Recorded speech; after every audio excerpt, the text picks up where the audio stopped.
Malam itu hujan gak turun, tapi udara di Jakarta rasanya dingin banget, menusuk sampai ke tulang. Gue, Laras, cuma bisa duduk bengong di pinggir kasur sambil megang handphone yang layarnya udah retak-retak. Pikiran gue melayang kemana-mana. Bayangan wajah dua anak gue yang lagi tidur pulas di kamar sebelah bikin hati gue makin perih. Semua kekacauan ini dimulai dari satu chat singkat dari temen gue. "Ras, gue kayaknya lihat laki lu masuk ke hotel di daerah pusat sama cewek. Buruan kesini kalau gak percaya." Awalnya gue gak percaya. Mas Panji, suami gue yang kelihatannya alim dan sayang keluarga, gak mungkin setega itu. Tapi kaki gue kayak punya kemauan sendiri. Gue berangkat naik ojek online, jantung gue rasanya mau copot. Sepanjang jalan gue cuma bisa doa, "Ya Allah, semoga temen gue salah lihat. Semoga itu bukan dia." Sampai di lobi hotel, gue sempet debat sama resepsionisnya. Mereka bilang privasi tamu itu nomor 1. Tapi gue gak peduli. Gue sebutin ciri-ciri Mas Panji, sampai akhirnya gue tahu dia ada di kamar nomor 16. Gue berdiri di depan pintu kayu coklat itu. Tangan gue gemeteran hebat pas mau ngetuk. Pas gue ketuk, suara dari dalam kedengeran berat. Suara yang sangat gue kenal. "Siapa?" "Cleaning service," jawab gue singkat, berusaha nahan tangis yang udah di ujung mata. Begitu pintu dibuka, dek, dunia gue rasanya runtuh seketika.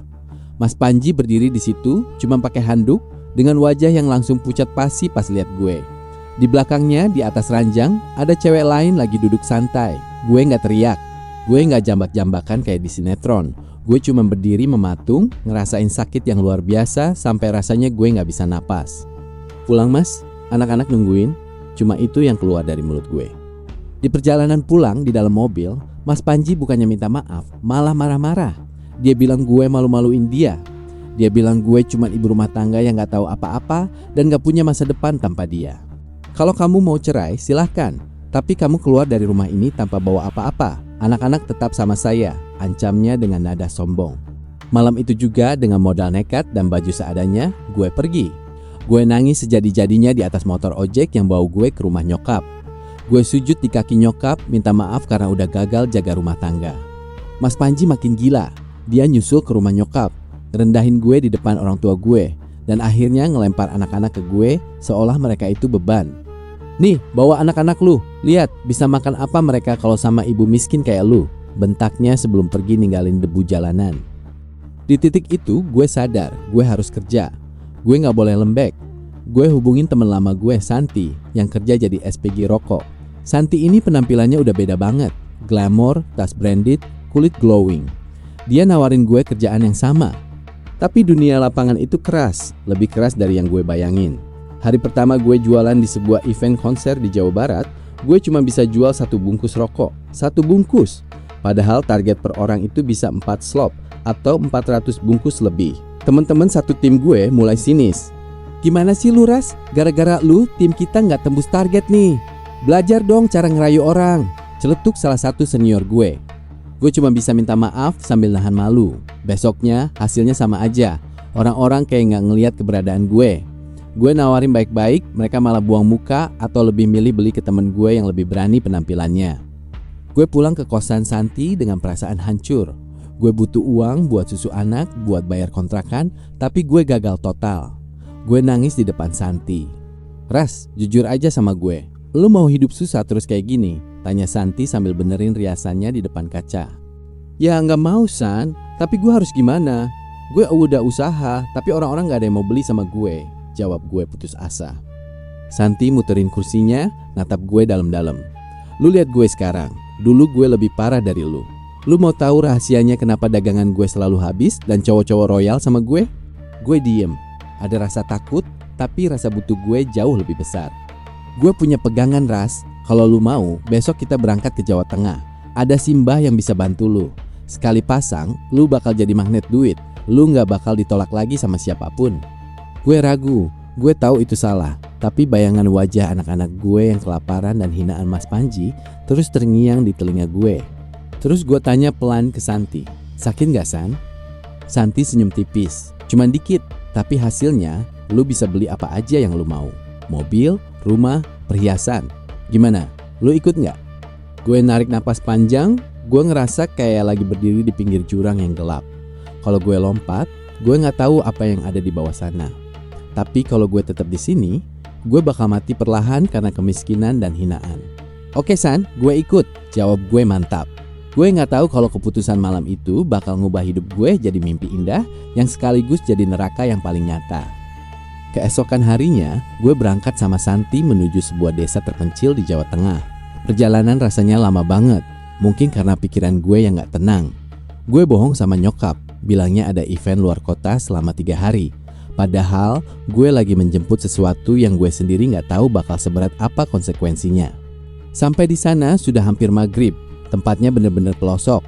Kita harus naik ojek masuk ke jalanan setapak yang kanan kirinya cuma pohon-pohon tinggi dan gelap. Gak ada lampu jalan, cuma senter HP yang jadi pemandu. Bau tanah basah dan aroma hutan bikin bulu kuduk gue berdiri. Bener di sini rumahnya San? Bisik gue sambil megang erat tas.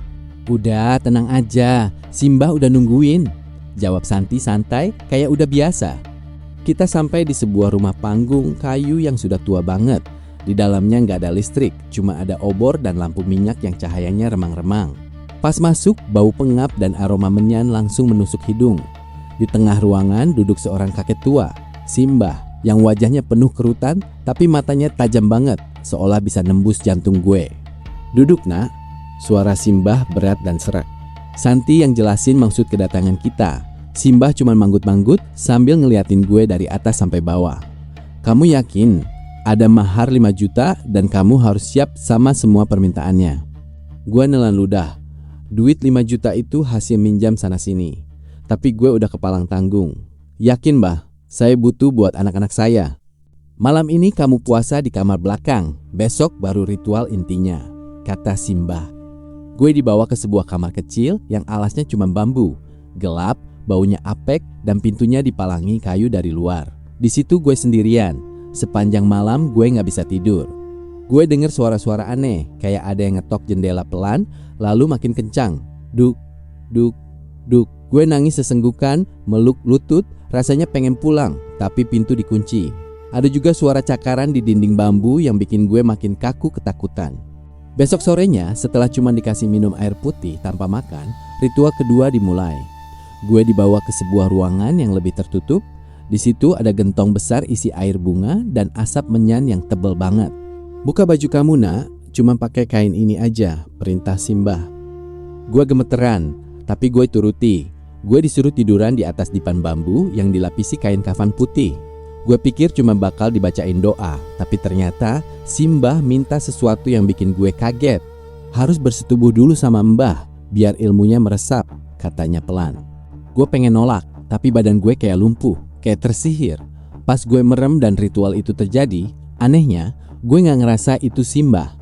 Badan yang nyentuh gue rasanya gagah, muda dan kuat banget. Rasanya nikmat banget yang gak pernah gue rasain sebelumnya. Jauh beda sama mantan suami gue. Pas gue buka mata sebentar, gue ngelihat sosok hitam tinggi besar yang lagi meluk gue, tapi matanya merah tajam. Gue ketakutan tapi sekaligus kayak ketagihan. Begitu selesai, sosok itu hilang dan yang ada di depan gue cuma Simbah yang udah bau tanah lagi. Sekarang tinggal pasang emasnya, kata Simbah. Dia ngambil butiran emas kecil-kecil, satu ditanam di jidat, satu di dahi, dan satu lagi di bagian atas kemaluan gue. Pas yang di bawah dipasang, rasanya ada aliran panas yang bikin gue merinding sebadan badan. Gue ngerasa tiba-tiba badan gue enteng dan wajah gue rasanya berubah jadi jauh lebih cantik. Udah selesai. Ingat pantangannya, jangan makan sate, jangan makan kerang, dan jangan pakai parfum. Badanmu bakal wangi sendiri nanti, pesan Simbah. Gue pulang hari itu juga bareng Santi. Pas di cermin bus, gue ngelihat diri gue sendiri. Gue kaget, wajah gue gak berubah drastis, tapi ada pancaran yang beda banget. Mata gue kelihatan lebih hidup, kulit gue kayak bercahaya. Gimana? Berasa kan bedanya? Tanya Santi sambil senyum penuh arti. Gue cuman diem, ngelus dahi gue yang sekarang ada emas di baliknya.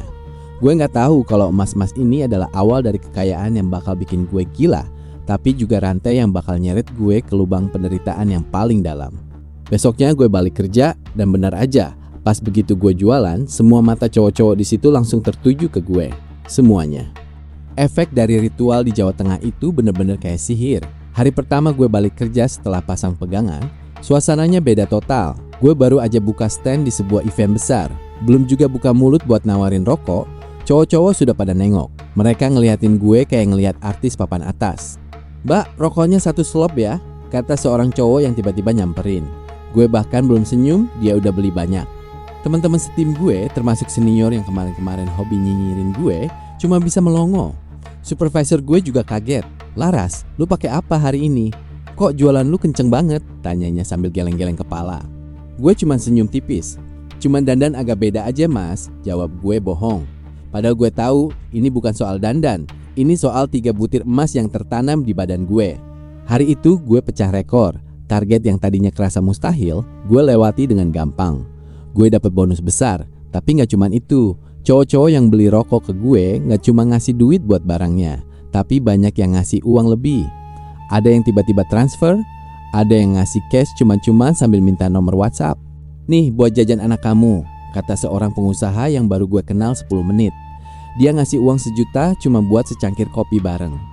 Duit mulai ngalir deres. Gue ngerasa kayak magnet. Manapun gue pergi, orang-orang terutama cowok berduit selalu pengen deket sama gue. Gue mulai ngerasain hidup enak. Gue beli motor baru, gue beliin nyokap semua yang dia pengen, dan anak-anak gue gak pernah lagi kekurangan susu atau mainan. Tapi ada satu hal yang aneh. Badan gue setiap habis mandi, gue gak pakai parfum sekalipun, baunya wangi banget. Wanginya itu bukan kayak bunga melati atau parfum toko, tapi wangi yang bikin cowok-cowok kayak mabuk kalau deket gue. Mereka kayak ketempelan lem, susah banget disuruh pergi kalau udah ngobrol sama gue. Suatu malam, Mas Panji, mantan laki gue, tiba-tiba muncul di depan rumah. Penampilannya agak berantakan. Dia ngelihat gue dengan mata melotot kayak gak percaya. "Laras, kamu kok jadi makin cantik gini?" katanya gagap. Dia nyoba pegang tangan gue, tapi gue tepis. "Mau apa lagi mas? Bukannya kamu bilang aku gak punya masa depan?" tanya gue sinis. Dia langsung memelas, minta balikan. Dia bilang dia nyesal. Gue cuma ketawa. Di dalam hati, gue ngelihat dia sekarang bukan lagi sebagai sosok yang gue takuti, tapi sebagai pecundang. Keberanian gue tumbuh 1000 kali lipat. Gue usir dia dari rumah dengan kasar. Di tahun kedua, harta gue makin numpuk. Gue nekat beli rumah hasil dari saweran cowok-cowok kelas atas yang gue temui di berbagai event dari Semarang sampai Jakarta. Gue punya tabungan di mana-mana. Hidup gue bener-bener glamor. Tapi di balik semua kemewahan itu, gue mulai ngerasa ada yang kosong. Gue sering dapat mimpi buruk. Gue ngerasa kayak ada yang selalu ngawasin gue pas gue tidur. Kadang gue ngerasa ada hawa dingin yang lewat di kamar, padahal AC mati. Dan yang paling ganggu, gue mulai ngerasa ketagihan sama sensasi panas yang muncul dari titik emas di bagian bawah kemaluan gue. Kalau titik itu mulai bereaksi, rasa pengen main itu muncul luar biasa kuatnya. Sampai gue gak bisa kontrol. Gue sempat tanya ke Santi lewat telepon. "San, lu ngerasa aneh gak sih? Gue sering ngerasa ada yang ngikutin." Santi cuma ketawa di seberang sana. "Namanya juga pegangan Ras, ada penjaganya. Udah nikmatin aja harta lu. Lu mau balik jadi SPG kere lagi yang dihina-hina." Gue terdiam. Bener juga kata Santi. Gue gak mau balik susah. Tapi gue gak sadar kalau penjaga yang Santi maksud itu pelan-pelan mulai menagih sesuatu yang lebih dari sekedar mahar uang. Penjaga itu mulai pengen memiliki gue sepenuhnya. Di tahun ketiga, hidup gue bener-bener ada di puncak. Uang bukan lagi masalah. Gue udah punya mobil sendiri, rumah yang nyaman buat nyokap dan anak-anak, dan tabungan yang lebih dari cukup. Tapi makin tinggi gue terbang, makin hampa rasanya. Cowok-cowok yang datang ke gue semuanya sama. Cuman mau fisik gue, cuman mau wangi gue, dan mereka bayar mahal buat itu. Gue ngerasa kayak barang pajangan yang mahal tapi gak punya jiwa. Sampai akhirnya gue ketemu sama seorang cowok namanya Aris. Kita ketemu di sebuah acara pameran otomotif besar di Jakarta. Aris bukan tipe cowok gadun yang suka pamer harta atau langsung genit. Dia kalem, bicaranya sopan, dan yang paling bikin gue kaget, dia natap mata gue, bukan natap bagian tubuh gue yang lain. Untuk pertama kalinya setelah bertahun-tahun, ada cowok yang ngelihat gue sebagai manusia, bukan sebagai objek. Hubungan kita makin dekat. Aris sayang banget sama anak-anak gue, dan nyokap juga srek sama dia. Tapi ada satu beban besar di dada gue. Setiap kali Aris meluk gue atau bilang kalau dia pengen serius ke jenjang pernikahan, gue ngerasa kotor. Gue ngerasa cantik gue ini palsu, hasil pinjaman dari kekuatan gelap. "Ras, aku mau kamu apa adanya. Kalau ada rahasia atau beban masa lalu, ceritain ke aku. Aku pengen kita mulai dari nol tanpa ada yang ditutup-tutupi," kata Aris suatu sore pas kita lagi jalan-jalan. Gue nangis. Gue gak tahan lagi. Akhirnya gue tumpahin semuanya. Gue ceritain soal kehancuran rumah tangga gue dulu, soal kemiskinan yang bikin gue nekat, sampai soal ritual 3 butir emas di Jawa Tengah itu. Gue udah siap kalau Aris bakal ninggalin gue sambil maki-maki. Tapi Aris malah megang tangan gue erat banget. "Lepasin Ras, aku bakal terima kamu apa adanya, asalkan kamu lepasin semua itu. Kita cari rejeki yang berkah sama-sama. Aku gak butuh wangi susuk, aku cuma butuh kamu." Malam itu juga gue mutusin buat tobat. Gue langsung telepon Santi. "San, antar gue ke Jawa Tengah lagi. Gue mau cabut semua ini, gue mau udahan." Santi awalnya kaget dan ngeledek, tapi akhirnya dia mau nganterin gue. Kita berangkat lagi menempuh perjalanan jauh itu. Perasaan gue campur aduk, ada rasa lega, tapi juga ada rasa takut luar biasa. Pas kita nyampe di desa itu, suasananya kerasa beda banget. Lebih gelap, lebih mencekam dari biasanya. Kita jalan kaki menuju rumah si Mbah, lewat jalanan setapak yang penuh pohon-pohon tinggi itu. Sampai di depan rumah panggungnya, pintunya terbuka lebar, tapi nggak ada cahaya sama sekali di dalam. Seorang laki-laki muda, asisten Simbah dulu, keluar dengan wajah lesu. "Cari Simbah?" tanyanya pelan. "Iya mas, saya Laras, yang dulu dipasang susuk. Saya mau lepas," jawab gue gak sabar. Laki-laki itu ngegeleng pelan. "Simbah sudah meninggal setahun yang lalu." Dek, jantung gue rasanya berhenti berdetak.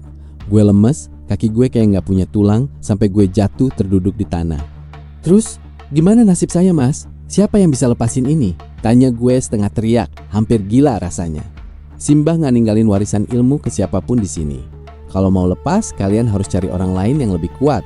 Tapi hati-hati, karena kalau yang masang sudah meninggal, biasanya penunggunya bakal makin galak karena gak ada lagi yang ngatur," jelas laki-laki itu. Gue pulang dengan perasaan hancur berkeping-keping. Di perjalanan balik, teror itu bener-bener dimulai. Gue ngerasa di dalam mobil ada bau busuk yang nyengat banget, padahal AC baru diservis. Di kaca spion tengah, gue kayak ngelihat bayangan sosok kakek-kakek yang mukanya hancur lagi duduk di kursi belakang sambil nyengir ke arah gue. Gue teriak histeris, Santi yang nyetir juga ikutan panik. Gue sadar pintu keluar gue sudah tertutup rapat, dan sekarang penjaga emas di tubuh gue mulai marah karena gue berniat buat ngusir dia. Pulang dari Jawa Tengah, hidup gue benar-benar jadi neraka dunia. Bayangan Simbah yang sudah meninggal terus menghantui gue. Setiap kali gue merem, gue ngelihat sosok hitam besar yang dulu menemuin gue di ritual itu lagi berdiri di pojok kamar. Baunya busuk kayak bangkai yang dicampur bau menyan. Gue gak bisa tidur, gak bisa makan, dan yang paling parah, wajah gue di cermin kadang kelihatan cantik banget, tapi sedetik kemudian berubah jadi pucat kayak mayat. Gue hampir gila sampai akhirnya gue ketemu teman lama, Ika, di sebuah acara reuni kecil. Dia ngelihat gue terus menerus. "Ras, lu kenapa? Aura lu gelap banget, padahal lu cantik. Kayak ada yang gak beres," katanya pelan. Gue langsung nangis dan ceritain semuanya. Ika akhirnya ngenalin gue ke seorang praktisi spiritual yang dia panggil Abah Surya. Dia orangnya lurus Ras. Dia gak pakai aneh-aneh, dia pakai doa. Tapi lu harus kuat, karena nyabut itu lebih sakit daripada masang, pesen Ika. Besoknya gue diantar Aris menuju rumah Abah Surya. Aris terus megang tangan gue, berusaha nguatin. Pas ketemu Abah Surya, beliau cuma ngelihat gue sekilas, terus narik napas panjang. "Nak, kamu bawa muatan berat sekali. Yang nungguin kamu ini sudah mulai nagih nyawa karena tuannya sudah gak ada. Kita harus keluarin sekarang sebelum kamu makin habis," kata Abah Surya tegas. Gue disuruh masuk ke sebuah ruangan kecil yang cuma ada sajadah dan bakaran kayu gaharu. Gak ada kemenyan, gak ada sesajen aneh. Ritualnya dijadwalkan 3 hari, 1 titik 1 hari. Hari pertama, titik jidat. Abah Surya mulai baca doa. Beliau megang 9 keris kecil dan ditempelin ke jidat gue. Begitu doa-doa itu dibacain, jidat gue rasanya kayak ditempelin besi panas yang baru diangkat dari api. Panasnya menjalar sampai ke ubun-ubun. "Ah, sakit bah, panas!" gue teriak histeris. Kepala gue rasanya kayak mau pecah. Kayak ada sesuatu yang ditarik paksa keluar pakai tang penjepit. Gue ngerasa kayak dipukulin orang sekampung, kaku sebadan-badan. Pas emas itu berhasil ditarik secara gaib, gue langsung muntah darah hitam yang bau banget. Gue lemes gak berdaya sampai subuh. Hari kedua, titik dahi. Sakitnya 2 kali lipat. Pas Abah Surya narik titik di dahi, muka gue rasanya kaku. Mulut gue mangap, gak bisa mingkem. Kayak rahang gue copot. Gue pengen teriak tapi suara gue gak keluar. Orang-orang yang lihat bilang muka gue biasa aja, Tapi gue ngerasain kulit muka gue kayak dikelupas hidup-hidup. Gendang telinga gue berdengung kencang banget sampai gue nangis darah. "Tahan nak, jangan menyerah sama setannya," bentak Abah Surya sambil terus zikir. Hari ketiga, titik terakhir. Ini yang paling brutal. Pas bagian bawah mau dicabut, gue ngerasain sensasi yang campur aduk. Gue mendadak ngerasain nafsu yang luar biasa besar. Pengen berhubungan badan di situ juga. Tapi di saat yang sama, rasa perih dan panasnya kayak disiram air keras. Gue guling-guling di lantai sambil megangin perut bawah. "Ampun bah, sakit banget, perih." Gue ngerasa ada sesuatu yang ngedem di situ, nggak mau lepas. Tiba-tiba, plok, keluar gumpalan darah hitam kental yang banyak banget dari bagian bawah gue. Darahnya baunya amis luar biasa, bau nanah busuk yang bikin mual. Begitu darah itu keluar, kaki gue mendadak dingin banget kayak es. Gue menggigil hebat, pandangan gue gelap. Gue gak inget apa-apa lagi selain suara zikir Abah Surya yang makin pelan di telinga gue. Gue pingsan dan baru sadar 2 hari kemudian. Pas gue bangun, badan gue rasanya ringan banget, tapi lemes luar biasa. Gue ngelihat ke cermin, wajah gue gak lagi bercahaya palsu kayak dulu. Gue kelihatan pucat, biasa aja, bahkan kelihatan lebih tua. Tapi buat pertama kalinya dalam 3 tahun, gue ngerasa jiwa gue balik ke badan gue sendiri.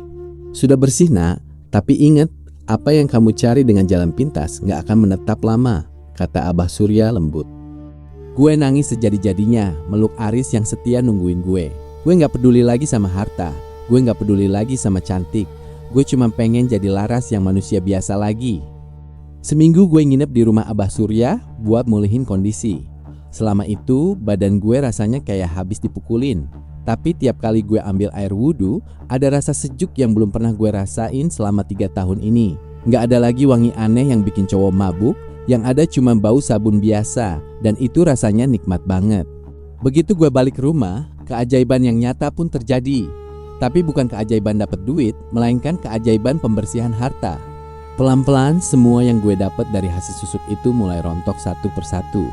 Dimulai dari mobil gue yang tiba-tiba sering rusak parah dan butuh biaya servis yang gak masuk akal. Sampai akhirnya terpaksa gue jual rugi. Tabungan gue di bank juga kayak punya sayap. Ada aja pengeluaran darurat buat keluarga, buat anak yang tiba-tiba sakit, sampai duit itu habis gak bersisa. Puncaknya, rumah yang gue beli itu harus gue lepas karena urusan sengketa tanah yang mendadak muncul. Gue bener-bener balik ke titik nol. "Riz, maafin aku ya, tabungan kita habis, rumah juga gak ada. Kita balik ngontrak lagi," kata gue ke Aris sambil nangis sesenggukan. Aris cuma senyum, diusapnya air mata gue. "Gak apa-apa sayang, lebih baik kita tidur di rumah kontrakan kecil tapi hatinya tenang, daripada di istana tapi isinya setan. Rezeki bisa dicari lagi, yang penting kamu sudah pulang." Gue akhirnya resign dari kerjaan SPG itu. Gue gak mau lagi masuk ke dunia yang penuh godaan itu. Gue mulai jualan kecil-kecilan dari rumah, bikin gorengan dan kue subuh yang gue titipin ke pasar. Awalnya berat, capeknya luar biasa, dan hasilnya gak seberapa dibanding dulu sekali senyum dapat jutaan.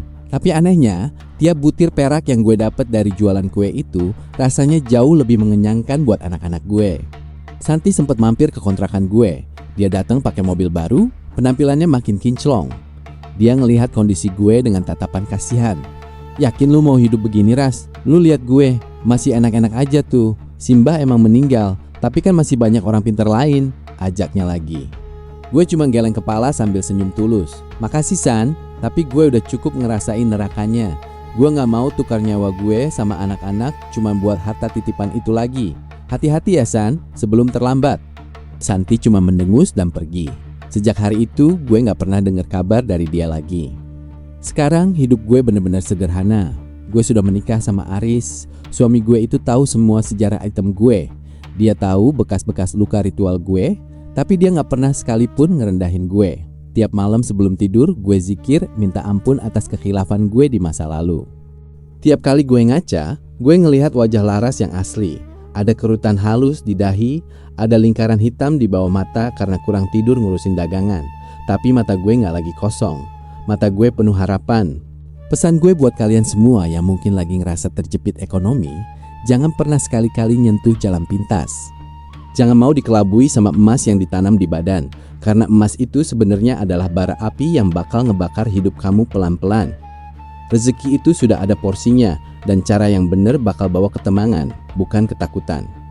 Gue Laras dan gue bersyukur bisa kembali jadi manusia seutuhnya.